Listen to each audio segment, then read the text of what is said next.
पुढची बातमी मुंबईतून आहे। ईशान्य मुंबईचे खासदार संजय दिना पाटील यांनी उद्धव ठाकरेंची साथ सोडली आहे। मात्र त्यांची मुलगी राजोल पाटील या मात्र उद्धव ठाकरेंसोबतच आहेत। संजय दिना पाटील यांची मुलगी राजोल पाटील यांनी आज उद्धव ठाकरेंची भेट घेतली।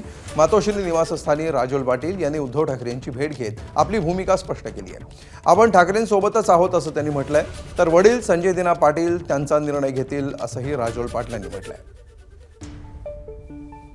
मी साहेबांना, उद्धव साहेबांना, आदित्य साहेबांना भेटायला आले होते आणि माझी प्रतिक्रिया आहे, माझं स्टँड ते क्लिअर करायला आले होते की मी पक्षातच आहे आणि त्यांच्यासोबतच आहे। हे माझं स्टँड आहे।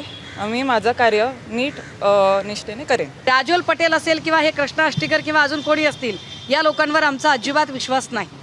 त्यामुळे या लोकांकडून आम्हाला अपेक्षाच नाही आहेत। त्यामुळे कृपया आमच्या डोळ्यात कुणी धुळफेक करायचा प्रयत्न करू नये। अगदी आज मला वाटतंय मातोश्रीवर राजोल पटेल वगैरे पोहोचलेल्या होत्या, पण आमचा विश्वासच नाही आहे या लोकांवर।